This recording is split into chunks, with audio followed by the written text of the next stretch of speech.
time for fake friends. Too many people be calling my phone, but I never be picking it up. Got everyone that I need in my circle. Yo, c'est Delisweep, la chaîne qui balaye l'actu basket.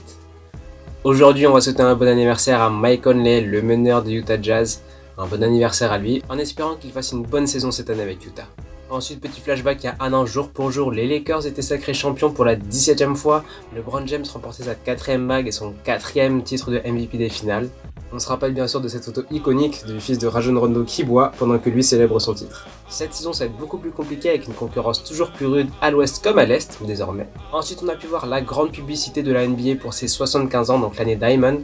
On a pu voir des grandes personnalités comme Gary Payton, Kawhi Leonard, LaMelo Ball, mais Carmelo Anthony, Kevin Durant, on a Tim Duncan, Allen Iverson, Chris Paul, Devin Booker qui rend hommage à Kobe Bryant. Ensuite à WNBA, on avait le premier match des WNBA Finals. Chicago Sky s'est imposé 91-77 face à Phoenix Mercury. Dans ces finales, on a quand même une personne qui a terminé 3 fois meilleure rebondeuse, une joueuse qui a terminé 5 fois meilleure scoreuse, une autre qui a été 8 fois meilleure contreuse et une personne qui a été 6 fois meilleure passeuse.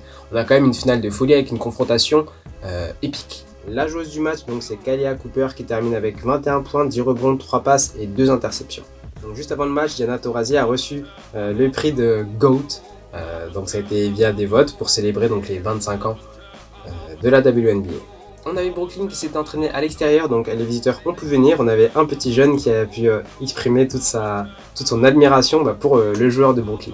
Ensuite, les matchs de la nuit, donc on avait Phoenix qui s'est imposé face aux Lakers. Donc l'homme du match, c'était Chris Paul avec 15 points, 3 rebonds et 5 passes. Ensuite, on a Dejounte Murray qui termine homme du match avec San Antonio Spurs qui s'est imposé 101-100 face au Orlando Magic qui termine avec 18 points et 5 rebonds.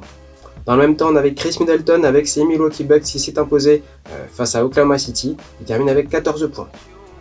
Dans le même temps, on avait Chicago Bulls qui s'est imposé également à Cleveland. DeMar DeRozan termine avec 23 points, 4 rebonds et 2 passes. Et pour terminer cet épisode, on va rester sur une citation de Scoop Jackson sur l'impact de Michael Jordan sur la culture de la sneaker. Il a surélevé la culture de la sneaker d'une manière qu'aucune autre marque ne l'a fait et ne le fera jamais. Donc voilà, je te retrouve demain pour un nouvel épisode. I'm just fucking lit, man, I'm just fucking lit. Drink a bottle of this shit, man, bottle of this shit. I'm about to write a hit, man, about to write a hit. No, I'm never